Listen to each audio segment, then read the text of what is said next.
Wyclef Jean, BKS1 Radio. Let's go. This is Essence Atkins, and this is BKS1 Radio. Hi, this is Melba Moore, and you're listening to BKS1 Radio. Yo, check it out. What's the deal? This the chef. Giving a big shout out to my peoples. Big KS, you already know what it is. Salute. What's up? It's your girl Monifa, and I'm hanging with BKS1 Radio. Hi, I'm Iyanla Van Zandt, and you're listening to BKS1 Radio. BKS Radio, baby. Hey, this is Jasmine Guy for BKS1 Radio. What's going on? This is Lamont Rooker, and this is BKS1 Radio. Shout out to BKS1, the best kept damn secret in the business. Hey, what's up? This is Raven Goodwin from BET's Being Mary Jane, and shout out to BKS1. Hi, this is Leon. You're watching BKS1 Radio. BKS1. God bless y'all.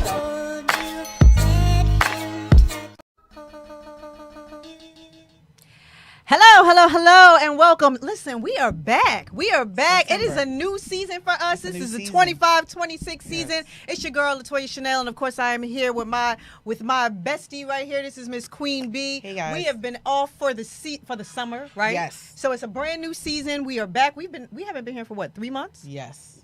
It's been a long time. Did you miss the studio? I did. I miss the studio. I miss Jeff being mean to us. You know, our producer is real mean, y'all. But anyway, I just miss Jeff being mean to us. Oh, he is a Virgo. Yeah. Oh, wait. It's Virgo season, right? It is. Okay. Anyway, I miss Jeff being mean to us on Tuesday nights, but we definitely love him, and I'm so happy to be back in studio. Blessed to still be doing this. Blessed to have a studio family, a radio family. I got to hang with them on Sunday before we came back for the season, and I'm excited. Do you hear it? Do you hear it? I see you. So excited. Miss Queen B, how are you? I am good. Yeah. I'm good. It's been a hell of a ride. Has it? It has. But you're here. But I'm here. I am here. Yeah, you're here and making it and doing it. Yes. First shout out is to welcome. I mean, I'm glad to be back, and all the people that are listening. Yeah. Shout out to the people that held me down this summer. Emotionally in a lot of ways. I had a lot of loss this year. Yes. This summer. And shout out to my sister-in-law, who I call my sis. And my brother and her was rocking since they were 14. And she lost her life this summer, a month ago, actually. A month ago. To date. And who used to... Say her name. Katara Washington. Say her name. Katara and she used to be an avid person of commenting on the show. She always watched. She watched every Tuesday. Every Tuesday. Supporting the show. Yeah. Shout out to Reserved, who, also held me down emotionally. And thank you. Every day those check-ins are everything. Yeah. So shout out to that. Well, grief is a journey. It is. And you're still very early in that journey. Definitely. Yeah. So. But I am pushing, and I'm here. Absolutely. And we got a lot of stuff going on. Yeah. A lot of stuff to be happy about. Absolutely. So, can you tell them a little bit about what you started doing this summer with your officiating services? Oh, yes. Please? So I actually started being a marriage officiant. Where listen, black people still getting married, so listen. So it's a beautiful thing because I witness love in some of the smallest places and some of the biggest places, right? Yeah. And it's funny because the love is the same. I actually married a person in their home, and then I went to a venue and a park and everything, and it's the same love, it's the same message. And it's a beautiful thing. Yeah. It's a beautiful thing. Well, shout out to you. Yeah. So it's called Dearly Beloved. Okay. Okay. Like, Queen Bee, Beloved. So you can reach me there if you're trying to tie the knot. And I make it, I make the marriage and the vows and everything. No two people, one marriage, I should say. No one has the same vows. Okay. The message is different, Right. Do you have to know something about the couples before you do it? I do, though. You ask, I do. I ask. Oh, yeah. Okay. I ask a lot of information before. What's your background? I ask a lot of questions. So we have a consultation first. Nice. So I just don't say, okay, give me the date or whatever. I say, hey, what date are you looking for? And then tell me your background and how you met and, all of those things. So, nice. No, I do some homework. Nice. They do some homework. Okay. But it's been a beautiful ride with that. I'm loving it. Mm-hmm. I'm loving it. I'm loving it. Yeah, we have some things that are going to be coming up here. Yes. We have another live show that's coming up. I'm going to clap that up. You guys know that prior to the pandemic, we were always doing live shows. We were always doing either poetry events or Mars Venus conversations. And then the pandemic happened. We kind of got away from it. This year, we decided that we were going to go back to it. So we had our first live show in January. Yes. Our second one in April. And now we're going to have the third one and last one of the year is going to be in October as a part of the Queen City Film Festival. And that's going to be on October 16th. And so I need you guys to come out, go to qcffnj.com and get your tickets. You can purchase your tickets on that website now for the live event. Everybody knows it's an intimate experience. It's us talking about Black love. It's us talking about the state of marriage and relationships. It's us talking about what's going on. So when somebody slide in your DM, what you supposed to do? You know, like what's the appropriate action when someone slides in your DM? What's the appropriate first date? Who's supposed to say what? Who's supposed to do what? So those are the things that we're talking about. We have a relationship coach, Coach Trev. I'm gonna shout him out. Who joins us every live event? You guys know him from the show. He has a book called Never Settle, and he's extremely intelligent and knowledgeable in this whole marriage stuff. I mean, he's gonna get me married again one day, but we gonna work on that part. I'm gonna be like the first client this season, right? Yes. You know what? I'm gonna put it out there. By the end of this season, never mind. But anyway, so look, don't slow down. Yeah, listen. I'm not gonna say it. But anyway, listen. And we have some more stuff coming up. We have some more magazine shoots and things that are coming up that you guys are going to see, and some more events that we're going to be a part of that we are going to want you guys to see. But we'll announce it. We're excited. I said, again, it's a new season for us, and we have so many things happening. So many great guests that are going to be joining us this season. So many great guests that are going to be joining us this season, and we're going to be talking about just wonderful things. But in the meantime, we got a great guest that's in here with us tonight, He's right? Back. You look, we have a great guest that is in studio with us tonight. Listen, I don't want to botch the introduction, right? But all I'm going to say is, you know his name, right? You know his face. Yes. You know every single one of his characters for the last 20, 30 years? Yeah, going on. 30 years? For the last 30 years, right? You know, all of his... Listen, we're just going to get into it. Y'all, please help us welcome to the studio, J.D. Williams. All right. Appreciate you. Yeah. Thank you for having me. I love y'all setup in here. The most hardworking man I know. Thank you. I'm trying. You know, it is hard to work. Yes. I'll tell you that. And you know what? And I'm glad you started off there, because we did a panel last week, right? We did a panel last week that I was, it was a privilege to be the moderator for, with you and a bunch of your fellow actor and actress. Oh, shout out to Tobias, who is also going to be on our panel for that October 16th show. Tobias and Michelle will be there. But she said the hardest working man. I do have a lead-in question for you. Is it easier for you to choose roles just to work?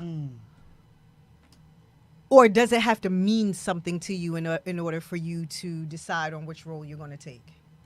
I mean, you would always love to do something that has a message, or, you can learn something from. But I think it kind of balances out, because, when it could go too long without working, you got to take a job, and hopefully it comes through. But, if stuff is kind of overlapping and you get a chance to, pick and choose, or you have to make a decision between two, I would definitely choose one that I would, I have more passion about than one that's, something I've already kind of tread over before. But if they happen to collide, that's a beautiful thing. But like I said, I think they kind of balance themselves out. You get a job that you have to take, or you don't think about, you just do it, for consistency, and then you find a project that's something that you really care about, and that you stay relevant, right? Like, I agree.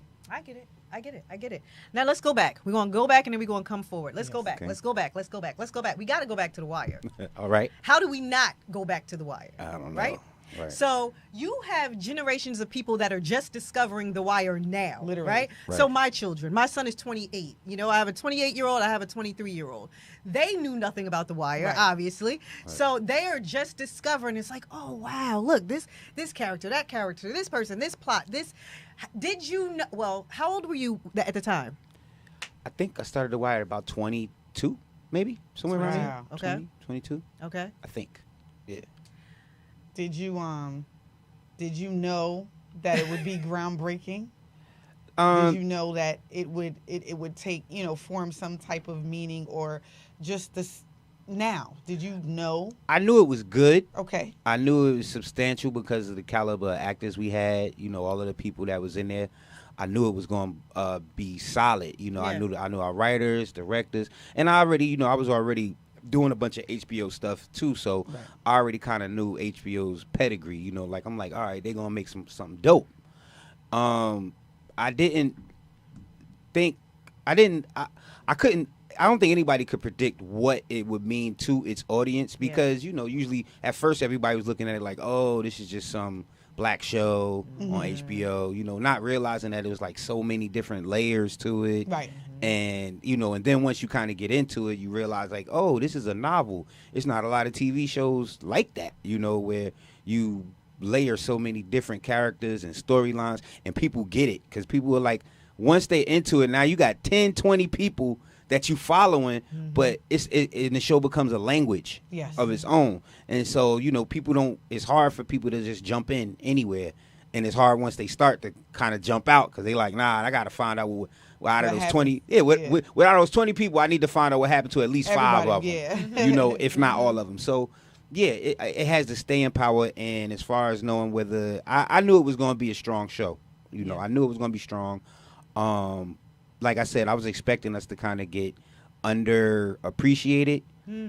I just didn't think that it would kind of do this kind of cult thing as it was going on, Yeah. And so I say I believed in the show. I definitely did. But no, I don't think I could have predicted exactly what it would mean to the wide demographic of people that love the show. Yeah, and the culture. Yeah. But it's crazy because it's fitting now. Mm-hmm. It's timeless. Right? It's timeless. Yeah, the It's storylines fitting are timeless. right now. Yeah. Like literally, our kids could watch it and literally be like, "Oh, okay." Yep. Either they say, "I'm this character. I know this character. I've seen this character. I'm friends with one of these characters is in my family. Yeah. I've watched this around my hood. You know what I mean? Yeah. So I think that's important. Yeah. Yeah, it is. And also, like you said, like even like young kids watching it now, whatever they're identifying with, or they projecting out onto themselves or whatever they're seeing, it's like they're thinking about their city also, because the city of Baltimore, when you looking at the city, either you like, yo, my city ain't that bad, or you like, man, like, how do they do this? So it's like it's a compound of the city, the characters, then they thinking about the police and the politicians. So it's really showing the inner workings of a lot of systems that we all are part of, but we don't all get to see how we affect each other. And like I said, it becomes this language unto itself where it don't matter how smart you are, you can watch the show and you can understand it. Yeah. You can follow it. Yeah. So. You said you had already been doing so much work on HBO. I mean, other than Oz, obviously I know Oz. What were some of the other series that were on HBO at the time? Sopranos, That's right. Sex and the City. Yeah. Because Oz was first, then Sopranos came. Wait, Oz was first? Yeah, we was first. And then Sex and the City. I mean, the Sopranos came. Oz next. was before The Wire? Way, yeah. Why I was only 18. Am I off? What is wrong with me? Okay, all right, I'm off. I'm sorry, go ahead. Yeah, I was kind of a baby on Oz. But Oz, then Sopranos, then Sex and the City came. So those are we would call Sopranos and Sex and the City our brother and sister show, because a lot of us had the same casting director, so a lot of us would go back and forth between those shows, and it was like, so if you're on Oz or one of those shows, you're expecting at some point you're gonna pop up on Sex and the City or Sopranos somewhere. But then like I said, I continued that relationship with HBO, ended up doing The Night Of, which was The Night of was so good. Yo, it was crazy. It came out of nowhere. It took us like 3 years to do that too. That was so good. Because we had to stop because of COVID. We had to stop for a little while. So then we went back, and then they had to rewrite and recast. It was crazy. My man who played Tony Soprano, James Gandolfini, he was supposed to be the lead. He passed away. So that was another thing where they had to, kind of reset that because he actually did the reading with us. Wow. So that was cool. So, but yeah, it was that took a long time to get done, but people, loved it. But yeah, HBO is like a little, little home to me. I'm glad I got a chance to do a lot of my training and formative years there. Yeah. Well, listen, everybody else doesn't do their formative training on HBO. I don't know too many people that have that story, so that's amazing. Go ahead. So I got a two-part, but the first one is, do you feel typecast? Do you feel like, I know people still call you Bodie. Yeah, for sure. Right? Everywhere you go, somebody is that. Is that okay for you? Yeah. I mean, I look at it like, I don't think Al Pacino gets mad when people call him Scarface. Right. Like it's something that affected people and it's still relevant to this day. And if that's how, people identify you, I'm pretty sure, 99% of the time it's out of, respect.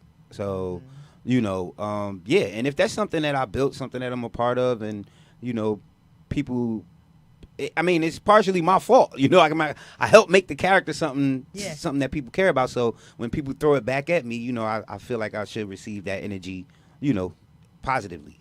So that's funny that you asked that question because Marcus, who played Suge Knight in Straight Outta Compton, is a personal friend of ours. Right. And he said at first, people would be like, Suge, and he'd be like, I'm on a dance show right now. I ain't Suge right now. You know what I mean? Like, I'm going to step up. You know what I mean? Like, I'm not doing that right now. And so he said at first it would bother him because everybody would call him Suge and act like he was Suge and try to do things. But he said after a while, he was just like, you know what? That's how I made my money. That's how, me and my wife eat. That's what we do. Yeah. So it's okay. Suge it is. Yeah, Suge it is. You know what I mean? And about the typecasting, and I graduated from Arts High, so I'm kind of a theater kid, and at heart rather. Yes. And the thing about characters is, I don't feel typecast because I feel like it's different degrees. Absolutely. To each character, like that this one might be from the street, but he don't got a sense of humor.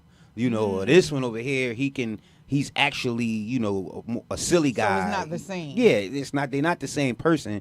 They just might have similar circumstances. You're bringing more depth to each character. And usually, like I said, and I'm grateful that a lot of people that do watch me, they usually pick up on that. They're like, oh, I get it. I get the difference. Like, this character of you would beat up this one. You know what I'm saying? Yeah. It's kind of like, that's what I go for. Listen, all hood niggas ain't an anomaly. You know what I'm saying?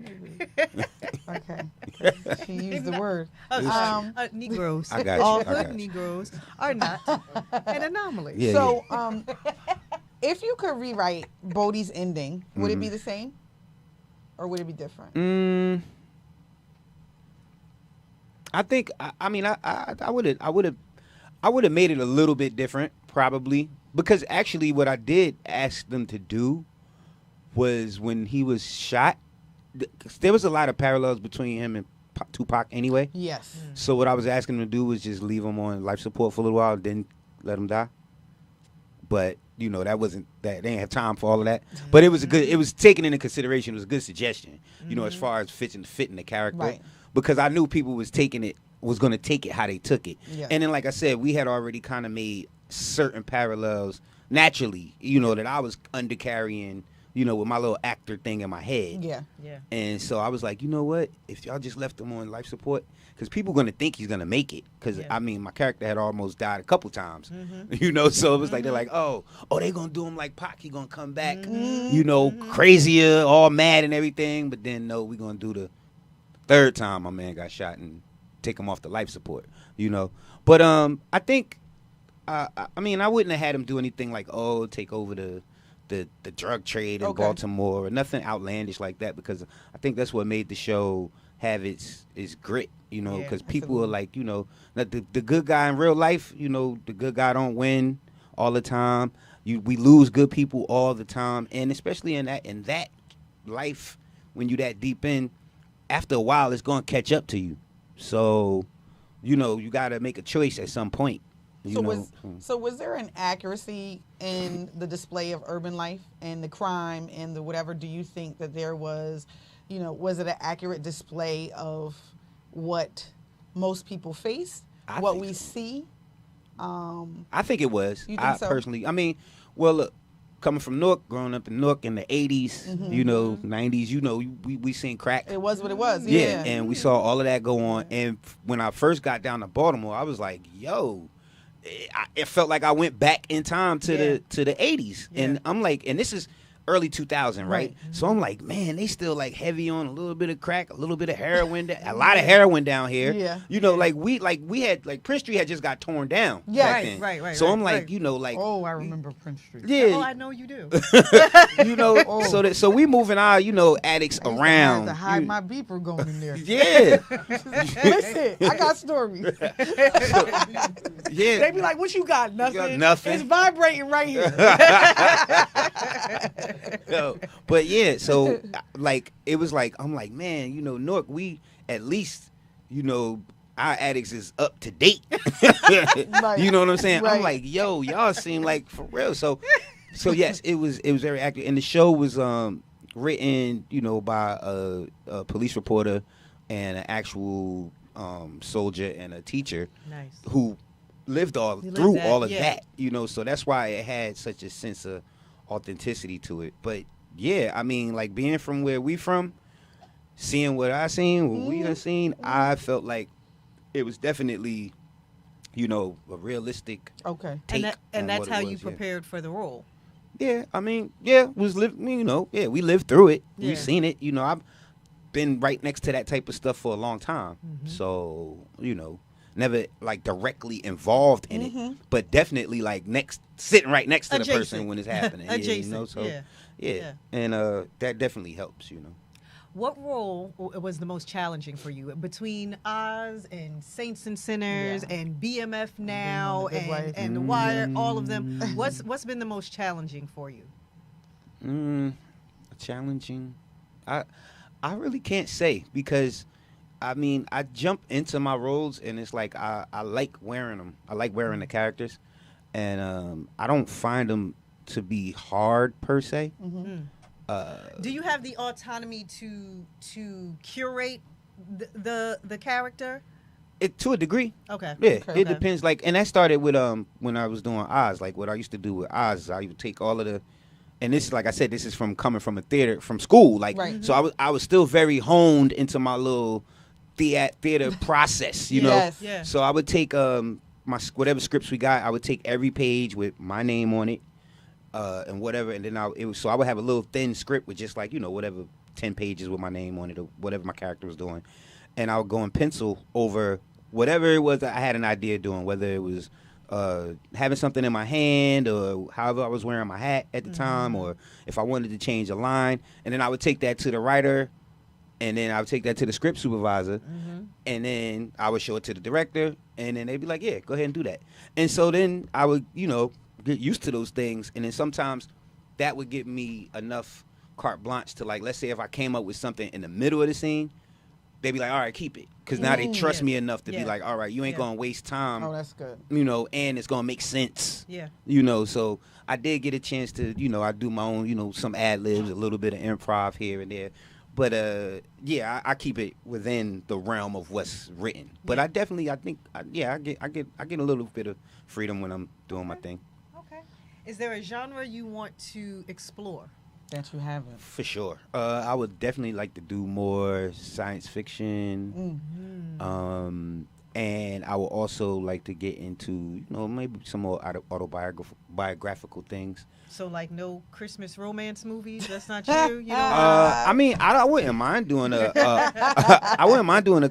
romantic comedy, for sure. But I love doing comedies also. So, you know, all of that is is on the table. As a matter of fact, me and my girl, Miss Pretty Ricky, Shout out to Pretty Ricky. I'm about to say a real name. Like, that's not y'all business. Shout out to Pretty Ricky. Yes, that's our girl. Yep. She'll be here. And we was talking about doing actually a rom-com together. See, that would be great. So let me tell you something. Do y'all need me to do marketing on it? I we'll mean, work it out. Y'all need me to do the marketing on it because I got y'all. I'm ready. Well, we're gonna get together this week. We actually fleshing out a story, and we're gonna see what we can do about it. You see how happy thinking?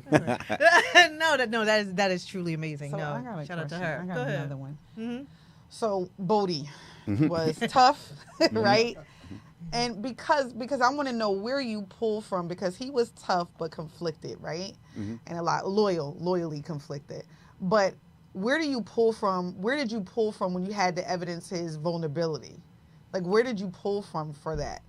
Oh, well, that like I said, one thing about Be More is it does have a lot in common with Nook. So a lot of the stuff that Bodie was going through, you know, as far as how the city was operating, how his people was operating, it did remind me of home. So a lot of stuff I was pulling from just my experience at home in Nook.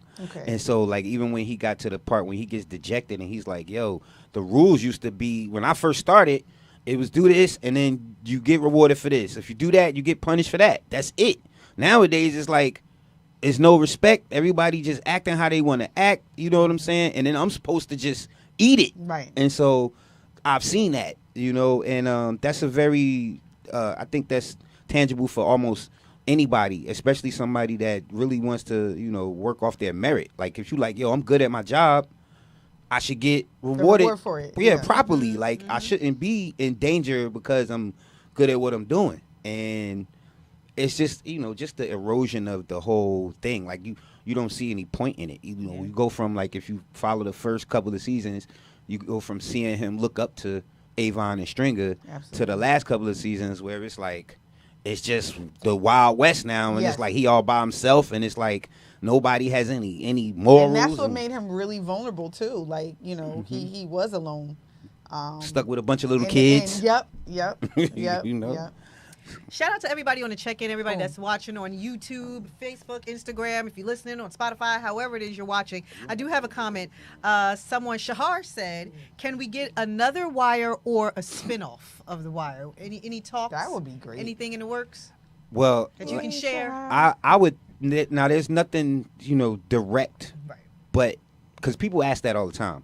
And I would say you would have to have the similar ingredients. You got to first off find a city that's its own entity that people are going to really want to hear about, that has a rich history.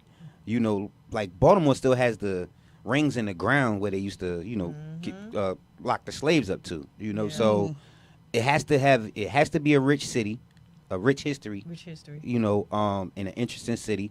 Then you have to get the people whose story who were involved, like, in it, really into it. Like, I don't know, you talk to some of the street people, talk to the cops, talk to whoever it was. It has to have that reality to it. Then you have to find the cast of, like, that compares. Like, I not even blowing The Wire up, but I think other than Oz, it has, like, one of the best casts in television history. I mean, do you still speak to them? Yeah. We, you know, we reach out. We reach out and stay in touch and check in on each other all the time. You know, most of the time when we not in trouble, but we definitely check in on each other when we get in trouble. So, but that's rare too. We always felt like the show would have been bigger if we would have gotten more trouble.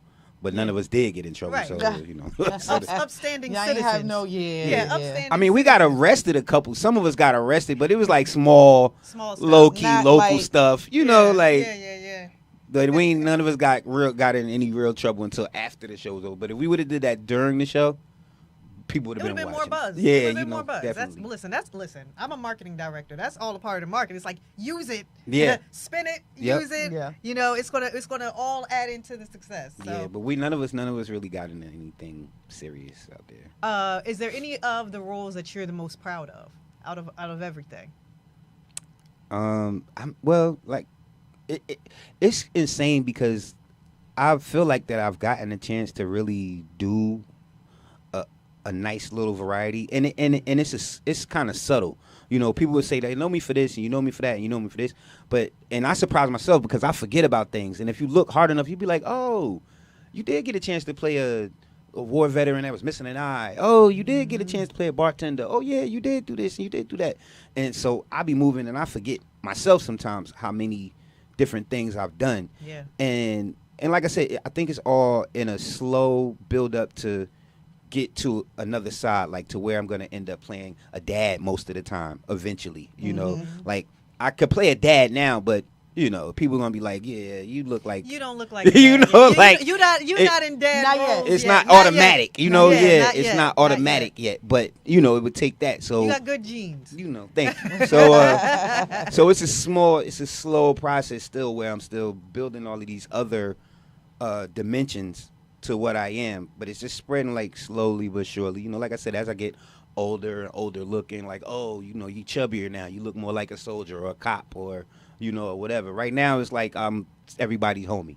I was gonna say, I've never seen you chubby or older. Well, it's like never. I can't Yeah. even picture It'll- you chubby or older. well, if I end up going the way my dad went, I'll get there eventually. I'll get there eventually. Listen, how do you stay balanced? You know, you have a life outside of acting. How do you maintain a balance? And let me tell you why I asked. We were having a conversation about being in all aspects of the entertainment industry and how you're seen, and we talked about it on the panel, how people feel like you're either automatically rich or you're automatically how do I want to say this? You're automatically sleeping with everyone. You automatically have $1 million in your bank account. You automatically, there's all of these assumptions. When you're meeting people, how do you maintain a balance with your family? How do you maintain a balance with the people that you're just meeting? Like, how are you able to do that? Well, these people, my people, I just stay getting on their nerves, and then they check me back, and then that just lets me know, like, I think one thing about, like you said, people had these preconceptions of an actor, and then especially when you get on TV, like you said, either they think you the actual character, they think you rich, or they think maybe that you are perfect, or they think that you think you're perfect. You think you're perfect. It's so they dehumanize you. Yeah, and so it's all of those kind of things where it's like that's where a lot of times when an actor could go, well, if you think I'm perfect, then I'll just go ahead and just carry that. And so some people go ahead and rock with But that. it's hard to live up to. Yeah, and eventually something's gonna happen. Yeah. And then that's when. So I don't have a complex of. He knows I don't mind going outside, not being all together all the time. You know, you know. Sometimes I'll be like, nah, I ain't going. I don't have this. But sometimes it's like, you know, you got to go out. If it's just to touch the people or see the people, it's like, who's perfect all the time? And so I never let myself get too high on my own horse. You know, there's mistakes to be made. There's, Absolutely. you know, there's not everything is going to be always in order. Yeah. And so, like I said, I let my people, they check me if I'm wrong. You know, we always have the hard conversations. We don't never just tell each other yes just to tell each other yes. And see, That's and what you that's need, it. a team And that's like that. it. That's it. It's having Absolutely. a trusted circle. It's Yes. having a trusted circle of like-minded individuals. That's that it. do checks and balances. That do checks and balances, sis. Yep. You cannot have no yes people. So it's them, my boys, my whole family is Yeah. ultra real, you know, and yeah, all my people. Like I said, it's like I have a very small circle, so but I be around my people, and like I said, it's like I don't have to worry about somebody lying to me. So yeah. And they're not sugarcoating. Nah, it's really they be on my ass. That's a good thing. Yeah, I'm telling you, I'm absolutely. messing up. They You telling need me I'm that. messing up. I need to know. Don't get too personal. But one thing somebody told you from your circle, and you was like, "Oh shoot, well maybe." Oh no, they tell me like straight up, like you being lazy, or you know what I'm saying. You procrastinating. Mm-hmm. You know, you should be doing more. Hurtful words. Yeah, you doing more. You should be further than where you are. Yeah. You know, so and like I said, I know that comes with a certain amount of love because they believe in me and they want to see me, you know, even bigger than I am, you know. And I might take it like, oh, you know, God got a plan for me. I'm going at my own pace. I'm doing this and that third. But sometimes they be like, no, you gotta You could do it a little you gotta be, you know, on it more. You know what I'm saying? But So you need tighten people up. like that. Yeah, so to push you to the next level. Definitely. Right? So they don't let me get too relaxed and, you know, comfortable. They tell me. Did you always want to act? I didn't really think about it until I started. What would you be doing if you weren't acting? I don't know. I wanted to be a geneticist. But I'm bad at math. So I couldn't do the chemistry. I'm bad at math too. It's okay. We like kindred spirits. Horrible. She got my degree for me. Okay, well, somebody. I'm a nurse, so there you go. I was good at the math. And then I wanted to be a lawyer because I like to read and I'm pretty good with words. Okay. Talk a lot. Oh, see, yeah. You know, I like that. so but. You know, then I figured out that was like 8 years, 10 years of school, a lot of money. It's over before you know it. Though. Yeah, and then I looked into being a corporate lawyer, and I was like, that's just boring.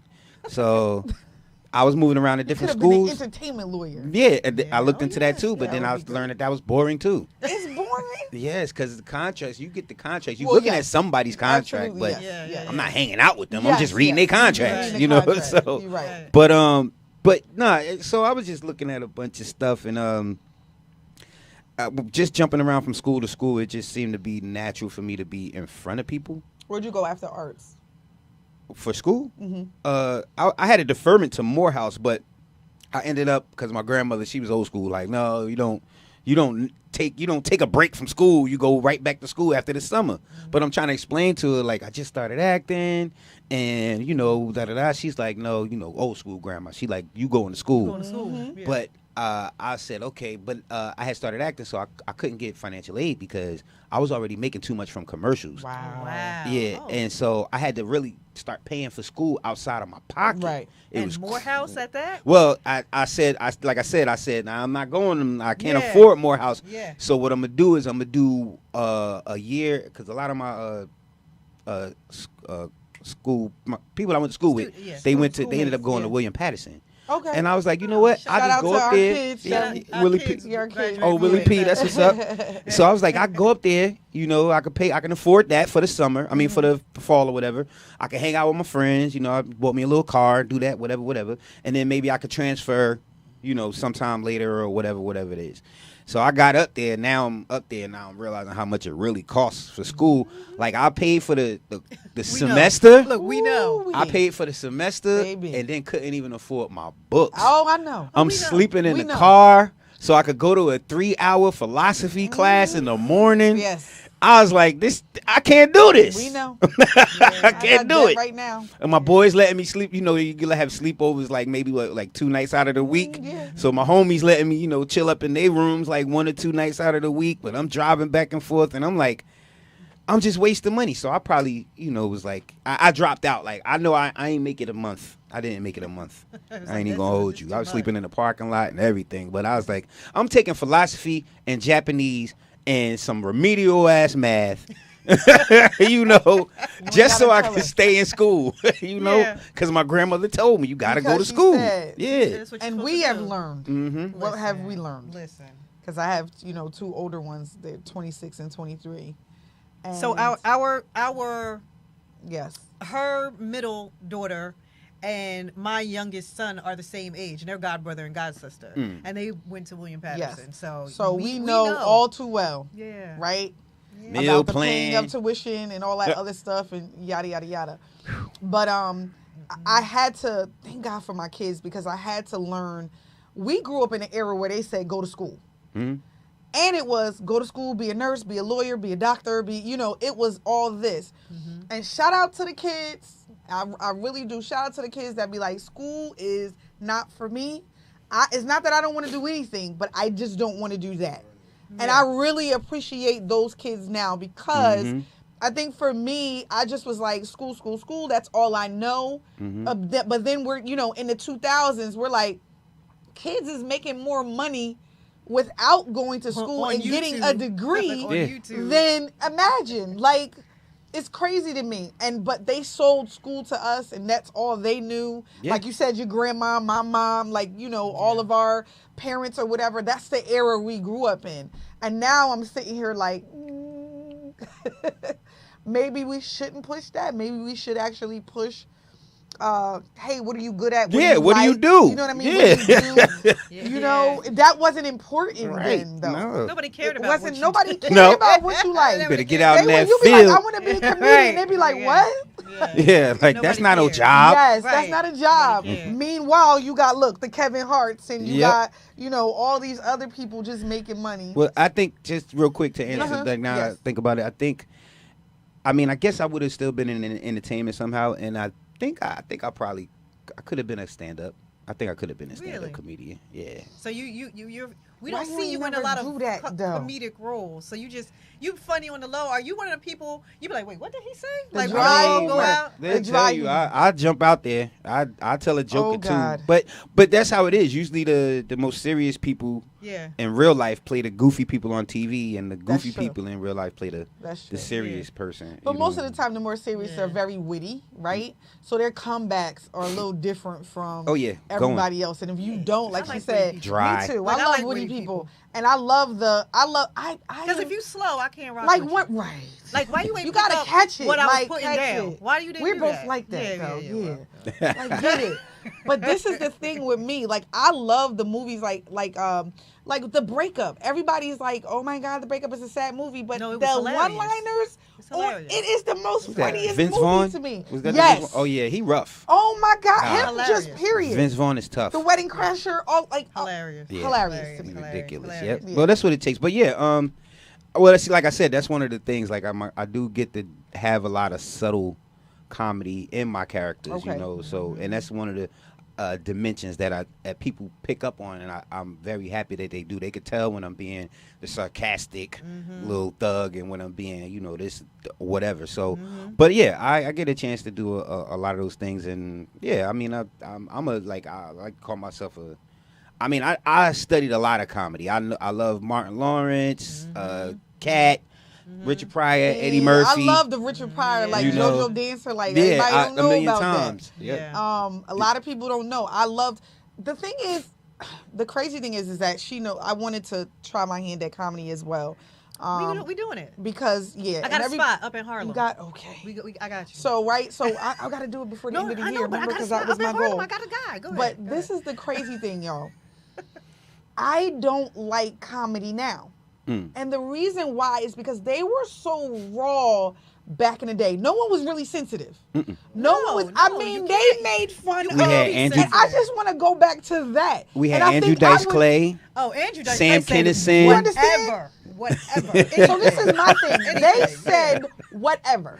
They didn't care what you had, what you were, what color that's you not were. comedy. Yes, but that people are sensitive now. They will write. They will tell you You gonna be canceled. You got it. You gonna be canceled. I don't like that. I love like Richard Pryor. Some of the stuff that he said. If he was here now, everybody would have their panties in a bunch. Like, oh my God, yeah, he's. Him, George Carlin. Even Eddie Murphy. Yeah. Eddie Murphy when he first came out. Eddie was crazy. I with remember it. the LGBTQ would be totally like just All no. yep. Oh my God, no. So mad at him. Yep. Listen, shout out to them. Listen, you know I'm them. But I'm just saying, like it's just crazy. Like that's the thing. I like raw comedy, and I like you just delving on issues that because in my family, because you know we grew up the way we did, and I grew up with all brothers, right? So they sense of humor, of course. Some of it is just hiking on me, right? And we hiked on each other. Roasting. But and everything, everything went. Nothing was off limits. I don't care who you are, what you look like, or whatever. And we dealt with our pain through comedy. You know what? I was just thinking about this last night. I don't know if it was because I knew I was coming here too. I was thinking about how many comedians. I was thinking about the male comedians that used to dress up like women and make fun of women.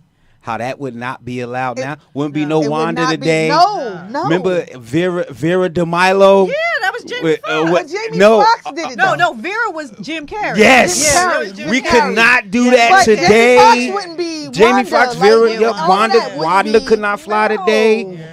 Because that's that woman bashing. Not gonna do it. And Shanae is Body on shaming. thin ice and exactly.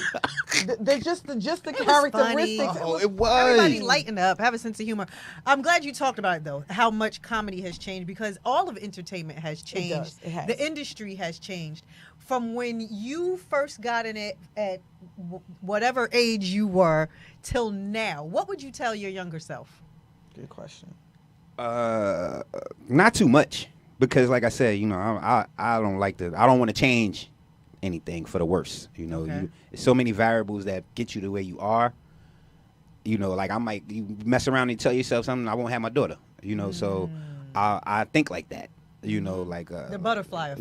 Yeah, of course. Right. So I mean, the main thing, I mean, if anything, and it, like I said, I would tell myself something to bet on, maybe something to bet on, and so you can make some money in the future. Yes. You know, that's maybe invest in something. You know, get that Amazon stock or whatever. You know, something like that. But not too much. You know, like I said, I think everything is kind of set up for a reason the way it is.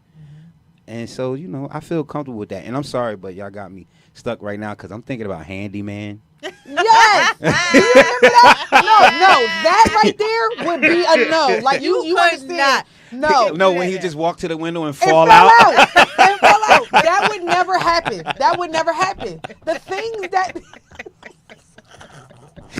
Y'all are stupid. Handyman. Yo, listen. Stop. No, seriously. We can't do it. You can't Not today. do it. You can't do it now. I showed my daughter Blazing Saddles.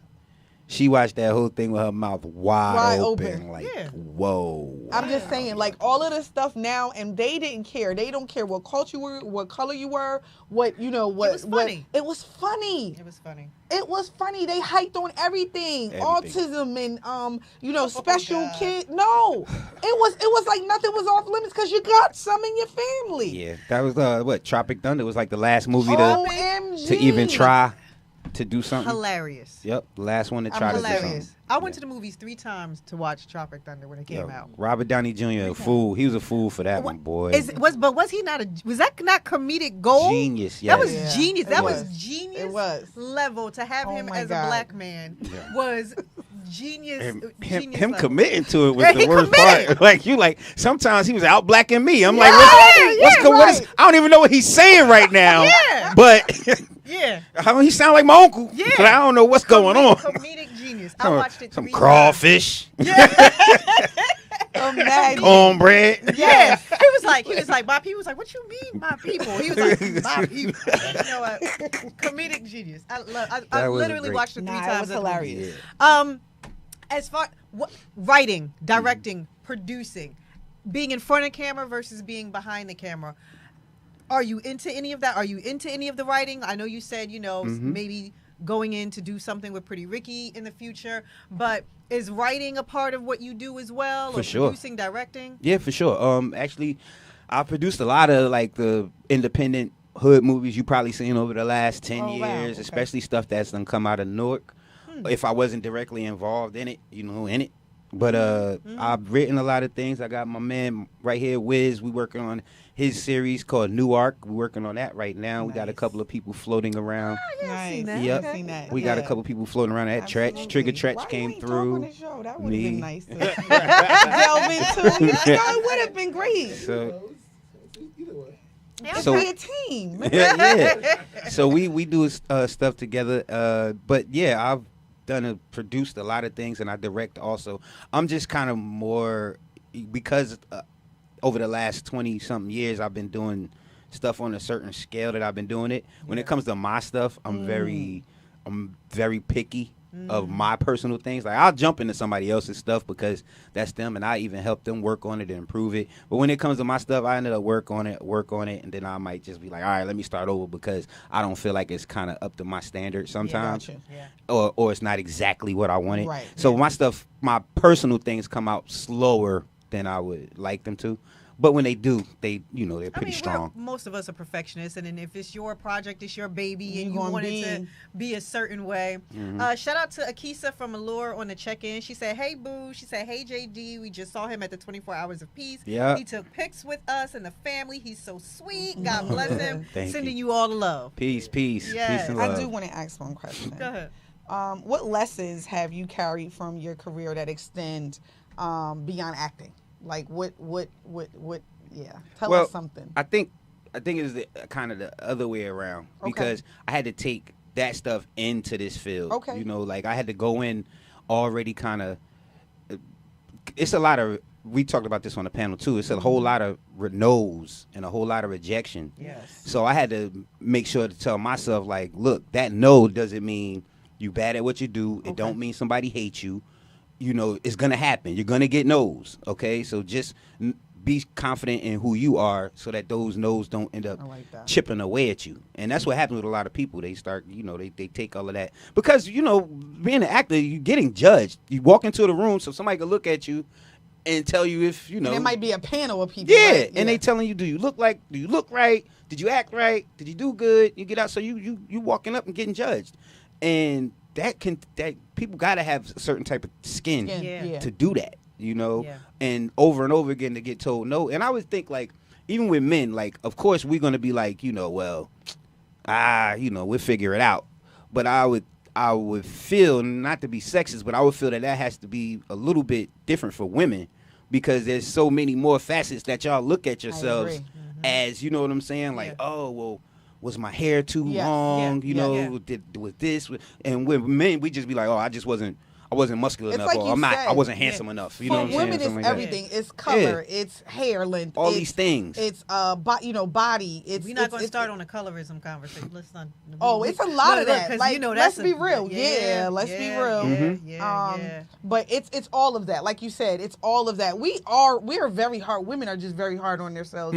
Period. But as a creative, though, you're constantly judged. Whatever your art is, whether you're a writer, whether you're a dancer, whether you're a singer, you are constantly judged, because you are putting a portion of your spirit, a portion of yourself out into the world with people from all different backgrounds and experiences, and they're saying, oh no, I don't like it because of this, or I don't like this because of that. Or so any kind of when you're a creative person, you know, you stand in judgment all the time. What did we just recently say? You're not everybody's cup of tea. Oh no, I already know. Right? So you're not everybody's cup of tea. So it's like, okay, you said no, I didn't appeal to you in a way that you wanted me to, but I'm going to go to this next and smash this next interview. Yep. I mean, you know, smash.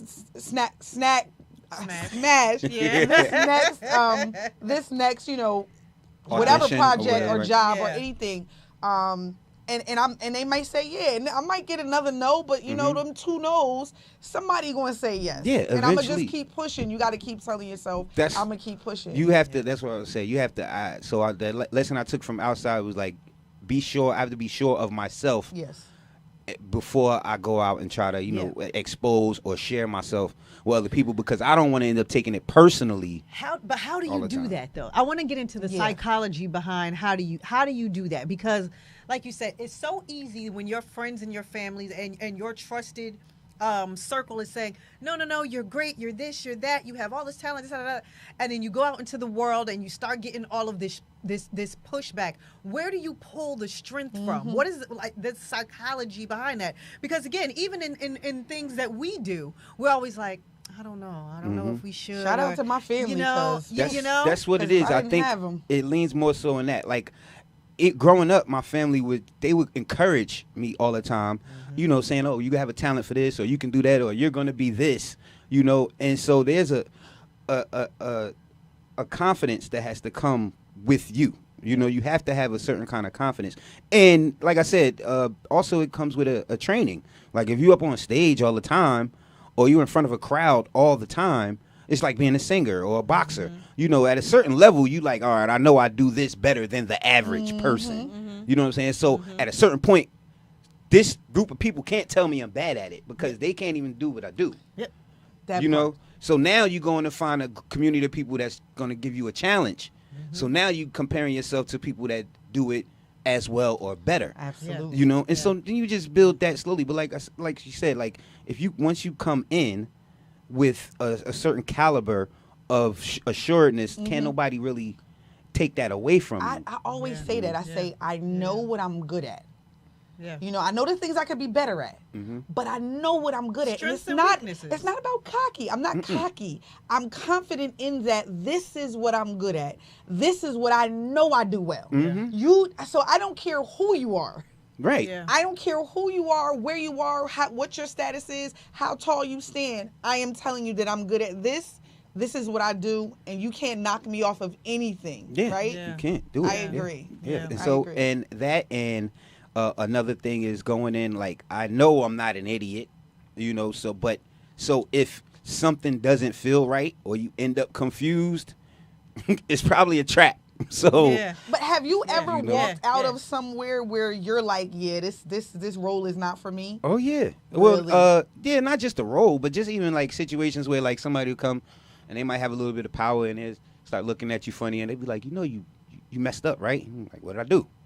They're like, damn, the fact that you don't even know what you did makes it even worse. And I'm like, okay, so what I'm gonna do is, what I'm gonna do is I'm gonna go over here, figure it out. Let's separate, and then I'll come back when I figure it out. Because to me, that sounds like a setup, like to be like, oh, you really want to make it right? What did I do? And now because that's not how critiquing myself. That's a power dynamic. Yeah, and that's what it is, and that's what I noticed. That's why I said like you have to go into like, and I would guess that would be with a lot of fields. Yes. But especially with this one, like I said, where you giving up so much of your personal self, and you have to trust so many other people to do right by you or whatever it is, that you gotta have a solid foundation in your own mind, and you also gotta have kind of firewalls set up that once people kind of touch those, you like, why are you touching those? You must be up to something. So you gotta have a protection. Is it easy to get taken advantage of in this form of I would think it is. Like I said, it's how the person came into it. Like some people, I went in by myself, but I had a good base. Some people get thrown in, don't have a base, don't have no type of foundation, and they just end up doing whatever somebody tells them to do. I remember I'm doing Oz, and everybody was getting naked on Oz, so I'm thinking in my head at some point my character will get naked. And now I'm like, okay, how did I do? I'm like, yeah, you're going to be naked on TV. I'm looking at that in my head like, when you a kid, like how many people get naked on TV? Like you're an actor, bro. You're going to be, so that's how I told myself in my head, like, it's bringing a realism. It's just all of these, it's a barrier that I'm breaking for myself. Yes. But when it was happening, I told them that they had to do it a certain way. Like I already know what the deal is, but if you wrote it like this, do it like we wrote it, because that's the way I agreed on it. And if you're not going to do it the way that I wrote it, I don't want to do it. I'm not going to do it. Okay. And so, there's those Did they times. have sensitivity coaches on sets back then?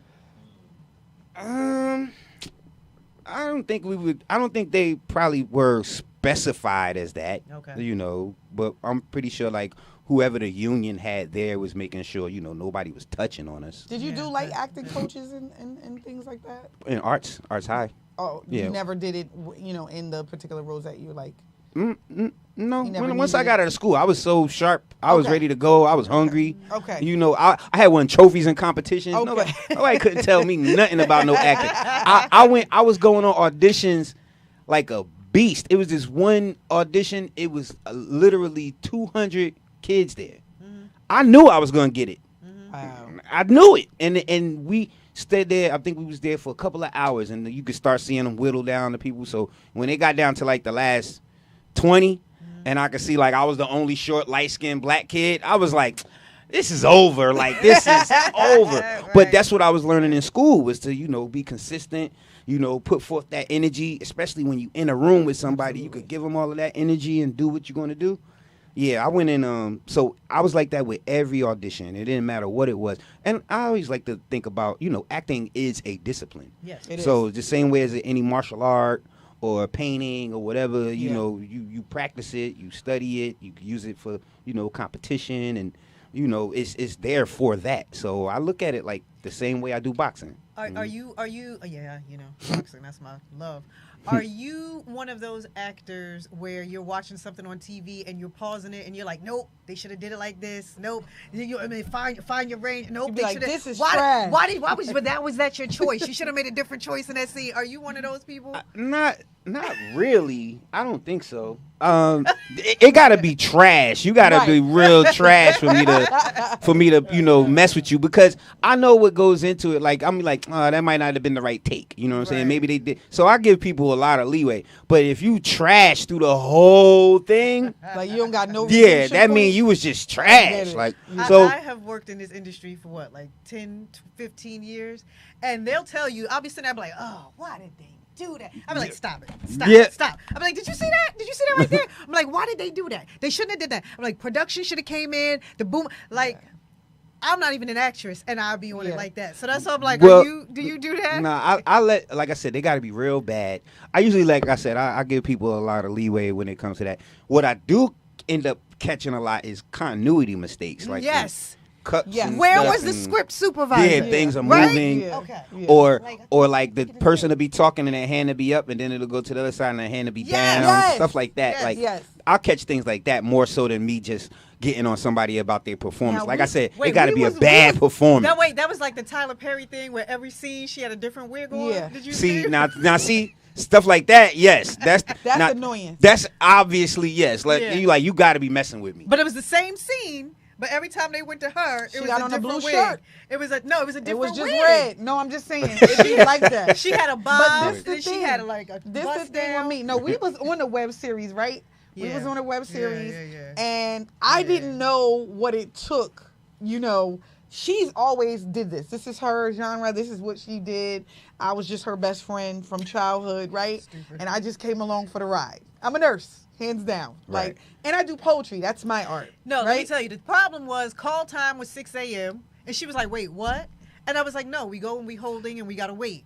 And we probably are not going to go in to film didn't something go in. till like Like 2 9, or 3 yeah, or in the afternoon. you know. And she was like, "But why are we sitting here? And why do we have?" I'm like, "Girl, So we get Hurry our up face and made, wait. we Hurry do up all and this wait. stuff, right? I'm playing with the thing, talking about cut. I'm just doing stuff like that. And then the takes for me. Mm-hmm. I am a perfectionist when it comes to certain things, even poetry. Like, I'm just like, I want it done I'm going to study, but I just want to do it one time. I don't want to, even when I pre-record, I just want to do it one time. No. That's not acting. I get annoyed. I get annoyed. It's not for you. We really did this 20 times. Mm-hmm. 20 times because you didn't For- like my for- tone? for a Yeah. 3-second Because you line. didn't like my tone? Yes, For a yes. 3-second Well, see, line. and see, that's what it is. Some people think that acting is just just turn the camera on. It's not. It's like you got to catch that. Even that alone. Like sometimes when we working, like shooting, somebody could be standing there, and I'll be like, "All right, let me look in the camera." And you getting behind the camera, now they gone. You like, where did you go? Stand in your spot. Like certain people don't even want to. Can't even stay still. Yes. So doing something 20 times is not there's a in reason. somebody natural thing, and you got to be trained Absolutely. to do that. You know, to be like even all of that waiting around. Like JD, I've gone to set I'm not trained. 6 o'clock in the morning and left at 9 o'clock and didn't shoot all day. I've done that. So sometimes that's part of the job. It's like being a bullet in a chamber. You might not get shot today. Okay. Or how about no? When we Wait, I had Jason as a dead body in one of our films, and he laid there as the dead body for like 3 days. Oh. It's just there. Wait, Just- but this just is the there. funny thing. Yeah. When we did do the web series or whatever, and we did all the takes and everything, and we finally put it together, and when we were like, okay, we're gonna do this party, we're going to watch it, and I was like, where the part? They was like, they cut it out. What? Yep. I was 2 days there. No. And they cut it out. So it just, happens. it's a lot of, right? Yeah, Tedious. it is. It is very repetitious. Yes. It's very tedious. It Yes. can be, and that's why like you got to be a certain type of person Absolutely. to even do that. Because Absolutely. also think about it. Some people got to cry all day. Yes. Some people have to smoke all day. Imagine. Or be dead. All You day. know, yeah. So be wet all day. You know. Oh, God. Ugh. So Yeah. Listen, we don't want to hold you at all because I know you're a very busy person. You have things to do. What's next? What's on the horizon? What projects are you? Well, like I said, me and him, we're gonna definitely go ahead and we're gonna start with this new arc series, and then we got a couple of more things that we're gonna get into, by the end of this year. Like I said, I definitely want to set something up with Miss Pretty Ricky. Shout out and to her. we're gonna do that. Also, I'm working on a series called Freak Nick the Series in Atlanta. We're doing. You don't have no old tapes or nothing like that. Nah, not that Okay. not that I know of. I wasn't there. Not- I wasn't there. Not that I wasn't know my era, of. thank Not God. and we're doing my people up in Detroit. We also doing converting a book called Firing Line. Okay. Into a series also. So like I said, right now I'm doing a lot of small independent behind the scenes things. Just finished that whole BMF Yes, run. shout out I'm to looking to get into something else. But there's a couple of things out there floating around. I don't know who's gonna pick me up next. I'm hitting a lot of good auditions. I will say, I hope, like I said, I'm looking to end up on a network television show somewhere. Nice. I would love to get into some comedy, because once I do comedy, it's just, and I should just start doing stand up again. I've done stand up before. Oh, so. I got a guy. I'm telling y'all, I got a guy in Harlem. But yeah, you're gonna see me around. I'm gonna be busy. We're gonna get a lot of projects done in the next coming year, because next year I'm ambassador for the Newark International Film Festival. And so I'm gonna make sure that we have the best new projects coming next year, and also the show is gonna be tight, and put together really well. So we were just working all year. And every year, I'm impressed with the films, because some people literally take it to the next level, and I love, I've been really impressed. I love Film Fest. I always have. Even aside from being with her, I've always attended New York Film Fest, a lot of the film fest there. You've done a million film fest, even in what. A lot. ABFF. She totally, that's her. But I've done so many, and sometimes I'm just so impressed, and it's getting younger and younger.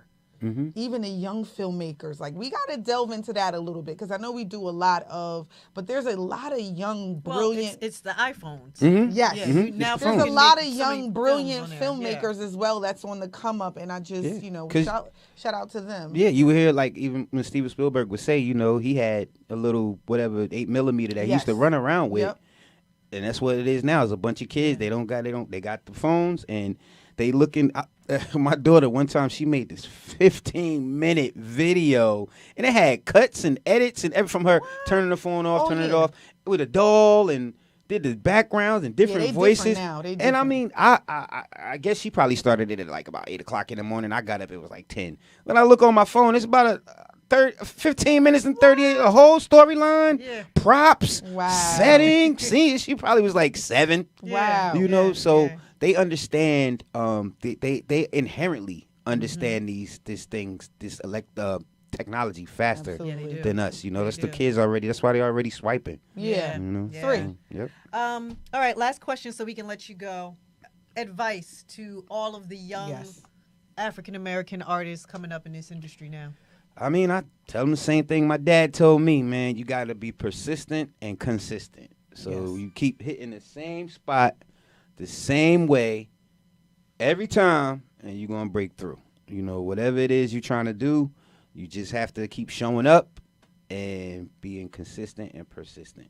And that works both ways, because if you're persistent and consistent with negative things, those are going to build up too. True. And so you got to, just make sure that you be mindful of that, and move forward. That's all. Don't let anybody tell you that you're not what you are. Yes. So that's the best I can say. Try to make sure you got that vision. That is great advice for coming up. Listen, we thank you, because we were persistent and consistent when we said you were going to come back here on the show. Yeah, you did. Yep. We saw you so many times. I was like, JD. JD. When you coming? JD. Yep. JD. So that was persistence. That was being consistent there. Yes. But no, it was a pleasure having you back here. Always. Thank you for sharing Thank your you. jewels and wisdom and tips and tools on the industry. I appreciate and this was great. Thank you. Thank we look you. forward to everything that you're going to be in. And we're going to be watching and supporting and all the things. So I'll come back when I got some more stuff to tell y'all. Yeah, Listen. of course. All right. And bring him, because you gotta. Kid Wiz in the building. Yeah.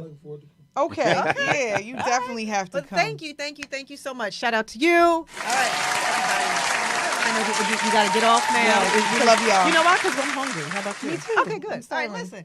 So listen, everybody. That was actor J.D. Williams that was in the building with us right now. Amazing interview. Absolutely love him, his art, his work, everything that his spirit, all the things.